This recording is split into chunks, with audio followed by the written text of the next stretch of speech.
Hello students, मैं sir रौनक मंत्री। आज हम देखने जाएंगे कि भाई जो हमारे कुछ क्वेश्चन आंसर्स थे, हम जैसे मतलब जो चैप्टर हमारा चल रहा था फूड एंड ह्यूमन हेल्थ, उसको हमने पूरी तरीके से पढ़ लिया था। उसको मैंने आपको अच्छे तरीके से समझा भी दिया था। फिर भी आपको उससे रिलेटेड कुछ प्रॉब्लम रह जाए तो वापस से एक बार पूछ लें। आज तो बात करेंगे हम उनके क्वेश्चन आंसर्स की। क्वेश्चन आंसर्स करने से पहले तो आप लोगों को एक चीज़ ध्यान रखनी है, चैप्टर को अच्छी तरीके से 2 बार कंप्लीट पढ़ लें और उसकी जो भी कंप्लीट आपको जो प्रॉब्लम रह जाए उनको पहले अच्छे तरीके से क्लियर करना है। उसके बाद अगर आप क्वेश्चन आंसर्स को देखते हैं तो आपको इजीली समझ आ जाएंगे, है ना। तो ये तो बात हुई हमारे क्वेश्चन चैप्टर से रिलेटेड। अब आ जाते हैं अपन क्वेश्चन आंसर्स पे। देखें क्वेश्चन आंसर है अपने पास, what do you mean by balance diet and malnutrition. Balance diet और मल न्यूट्रिशन से क्या समझते हैं। ये अपने चैप्टर का स्टार्टिंग वाला ही टॉपिक था, जो बैलेंस डाइट एंड मल न्यूट्रिशन। तो बैलेंस डाइट मतलब कि ऐसी डाइट या ऐसा खाना जिसमें मतलब जितने भी अपन को requirement vitamin, water, protein, carbohydrate, जो जो चीजें एक बैलेंस डाइट में होनी चाहिए वो सारी हो, तो उस डाइट को क्या बोलते हैं, बैलेंस डाइट। मतलब ऐसे न्यूट्रिएंट्स, विटामिन या फिर दूसरी चीजें जिनकी रिक्वायरमेंट पर्टिकुलर एक दिन में अपन को होती हैं, वो जो सारे उस खाने में अवेलेबल होने चाहिए, अगर वो उस पर्टिकुलर खाने में अवेलेबल है जिसको अपन ले रहे हैं तो उसको बोलते हैं बैलेंस डाइट। ठीक है ना। जिससे अपनी बॉडी की कंप्लीट रिक्वायरमेंट पूरी हो जाए वो क्या हो जाएगा, बैलेंस डाइट। फिर बात आती है मल न्यूट्रिशन। मल न्यूट्रिशन क्या है, यहाँ पे मान लो कि जैसे खाने की कमी हो गई है, मान लो ये किसी एक कंपोनेंट की कमी होने की वजह से जो अपन को प्रॉब्लम हो रही है वो है मल न्यूट्रिशन। यानी जैसे मल न्यूट्रिशन अलग टाइप का होता है, प्रोटीन मल न्यूट्रिशन, कार्बोहाइड्रेट मल न्यूट्रिशन, या फिर विटामिन मल न्यूट्रिशन, या फिर मिनरल्स मल न्यूट्रिशन। तो सबके लिए मल न्यूट्रिशन क्या होते हैं, अलग अलग होते हैं। जैसे मान लो कि अगर प्रोटीन की कमी हो रही है तो प्रोटीन मल न्यूट्रिशन, विटामिन की कमी हो रही है तो विटामिन मल न्यूट्रिशन। ठीक है ना। तो जिसकी कमी हो रही है उसके शरीर में कमी होने की वजह से उसके लक्षण क्या होते हैं, हैंड टू हैंड दिखाई देने लग जाते हैं।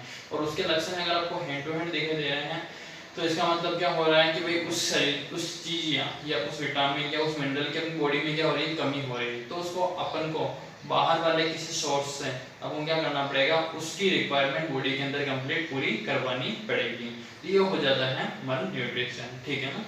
इसके बाद आता है नेक्स्ट अपने पास, what are the harmful effect of protein deficiency in human body. Protein की कमी से होने वाले क्या रोग होते हैं ह्यूमन में, मतलब। ठीक है ना। तो प्रोटीन की कमी से होने वाले रोगों में जैसे मान लो कि भाई अपने पास क्वाशियोर्कर वो बीमारी है, मर्स में जिसके बारे में अपन ने पढ़ा था। ऐसी कुछ अलग अलग बीमारियां होती है जो प्रोटीन की कमी से होती हैं। अब प्रोटीन की कमी से इतनी सारी टाइप की बीमारियां हो रही है, बहुत सारी और दूसरी भी होती हैं। मतलब प्रॉपर एनर्जी नहीं मिल पाती बॉडी को, और बॉडी जो वर्क करना चाहती है प्रॉपर वो नहीं कर पाती है। ठीक है ना। तो ये तो बात हुई प्रोटीन मल न्यूट्रिशन। इसको मैंने आपको पूरे टॉपिक बना करके अच्छी तरीके से एक्सप्लेन कर रखा है, तो उसमें आप अच्छी तरीके से एक बार देख लें। ठीक है। नेक्स्ट आ रहा है अपने पास, write harmful effect of tobacco. इसके क्या हार्मफुल इफेक्ट हो सकते हैं। इसको जैसे इसके हार्मफुल इफेक्ट क्या क्या हो सकते हैं, मान लो अपन जिस तंबाकू खा रहे हैं उसमें मान लो अपने पास क्या है, जैसे मुंह से चबाते हैं तो फिर वहाँ पे क्या होता है, उसकी वजह से यहाँ के जबड़े होते हैं अपने धीरे धीरे खराब होने लग जाते हैं। तो तंबाकू अपने अगर पेट के अंदर जाती है, मतलब बॉडी के अंदर जाती है, तो क्या करती है, इसके हार्मफुल इफेक्ट और ज़्यादा होते हैं। ये लंग्स कैंसर, माउथ कैंसर, या फिर आपने जो अलग अलग जगह के कैंसर, लीवर कैंसर को पैदा करने का कारण बनती हैं। इससे क्या होता है कि अपन को और दूसरे आगे से आगे अपनी जो सर्वाइव करने की कैपेसिटी है बॉडी की, वो धीरे धीरे क्या होती है, कम होती जाती है। इसका आप चाहे तो एक अच्छा पैराग्राफ भी लिख सकते हैं तंबाकू के होने वाली बीमारियों के ऊपर। ठीक है ना। How can prevent the practice of opium in society. Opium बोले यहाँ पे अफीम होती है, हिंदी में इसका नाम होता है ओपियम। यानी अफीम से अपन अपनी सोसाइटी को किस तरीके से बचा सकते हैं, समाज को किस तरीके से बचा सकते हैं जो लोग ज़्यादा अफीम का नशा कर रहे हैं। तो क्या किया जाए, मतलब कि अलग अलग कार्यक्रम चला जाए, प्रोग्राम चला जाए, जिससे उनको अफीम से होने वाले नुकसान के बारे में, ज़्यादा अफीम से नशे से होने वाले नुकसान के बारे में लोगों को बताया जाए, उनको जागरूक किया जाए कि भाई इसका अगर आप ज़्यादा अमाउंट लोगे तो फॉल्ट इससे आपको होता है, किस तरीके से इससे अलग बीमारियाँ हो सकती हैं। ये केवल एक लिमिटेड अमाउंट में भी दवाइयों में काम में ली जानी चाहिए। इससे क्या क्या अब बीमारियाँ हो सकती हैं, बच्चों को इसके बारे में बताया जाए जिससे वो अपने पेरेंट्स को बताएं, लोगों को इसके बारे में अवेयर किया जाए, अलग अलग प्रोग्राम किए जाए जिसमें एक्सप्लेन किया जाए कि भाई इससे ये फॉल्ट अपन को हो सकते हैं, ठीक है ना। ये कुछ तरीके हैं जिनके थ्रू अपन अफीम को कंट्रोल कर सकते हैं, ठीक है ना। फिर आता है अपने पास describe the harmful effect of cold drink in our body. Cold drink के हार्मफुल इफेक्ट को अपनी बॉडी में डिस्क्राइब करना है। Harmful effect of cold drink in our body. अब हार्मफुल इफेक्ट क्या हो सकता है कोल्ड ड्रिंक के, मैंने आपको पूरी तरीके से अच्छी तरीके से एक्सप्लेन किया था, वही हमको यहाँ पे लिखना है। अब हार्मफुल इफेक्ट के रूप में देखें तो कोल्ड ड्रिंक में क्या होता है, बहुत सारे अलग अलग कंपोनेंट मिले हुए होते हैं। वो कंपोनेंट क्या करते हैं अपनी बॉडी में, मतलब ज़्यादा जमा होने की वजह से क्या होती है, जो अपनी बॉडी प्रॉपर वर्क नहीं कर पाती, इसमें अलग टाइप के एसिड मिनरल्स अलग अलग चीज़ें मिलाई जाती हैं।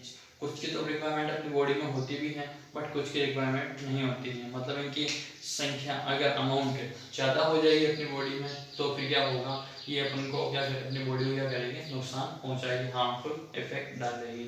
इसका पूरा कंप्लीट एक्सप्लेनेशन मैंने आपको लिखवा रखा है नोट्स में, वहाँ से देख करके अपन लिखें।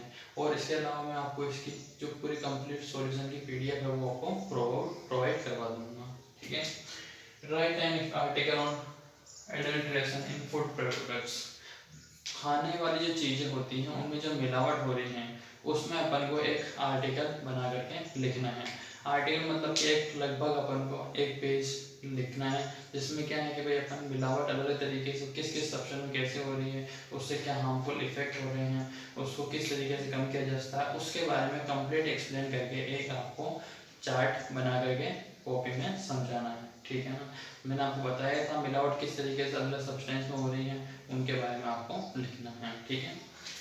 फिर आता है आपके पास explain the losses due to mineral malnutrition. Mineral malnutrition की वजह से होने वाले जो लॉस है उनके बारे में बताना। मिनरल मलन्यूट्रिशन यानी कि मिनरल्स यानी कि सोडियम पोटेशियम कैल्शियम ये चीज़ें होती हैं, अब इनकी कमी से क्या हो रहे हैं, हार्मफुल इफेक्ट हो रहा है, लॉस हो रहा है, उनके बारे में। जैसे ये कैल्शियम हो गया, कैल्शियम क्या करता है अपनी बॉडी को स्ट्रॉन्ग करने का काम, बॉडी के जो मतलब बोन्स होती हैं हड्डियाँ उनको स्ट्रॉन्ग करने का काम करता है। अगर इसकी कमी हो जाएगी अपनी बॉडी की जो हड्डियाँ हैं वो क्या हो जाएगी, कमज़ोर हो जाएगी और ब्रिटल हो जाएगी, मतलब कि उनके टूटने के चांसेस भी बन सकते हैं। तो कैल्शियम की रिक्वायरमेंट भी बहुत ज़्यादा होगी। इस तरीके से अलग अलग जो मिनरल्स होते हैं उनकी रिक्वायरमेंट अपनी बॉडी के अंदर अलग अलग प्रकार से होती हैं। तो इस तरीके से अपन को कंप्लीट जो टेबल आपको मैंने बताई थी मलन्यूट्रिशन वाली, उसको यहाँ पे अच्छी तरीके से एक्सप्लेन करना है। तो ये तो है हमारे क्वेश्चन आंसर्स के कुछ जो मैंने आपको एक्सप्लेन कर दिया। बाकी के क्वेश्चन आंसर आपको जो हमारी वीडियो है उसके डिस्क्रिप्शन में कंप्लीट सॉल्व किए हुए मिल जाएंगे, वहीं से देखकर आप क्वेश्चन आंसर्स को नोट में कर लें, अच्छे तरीके से याद कर लें, फिर भी उनसे कुछ रोना रह जाए तो वापस से एक बार पूछ लें। आज की क्लास हमारी यहीं और होती है, नेक्स्ट क्लास में नेक्स्ट चैप्टर स्टार्ट हो।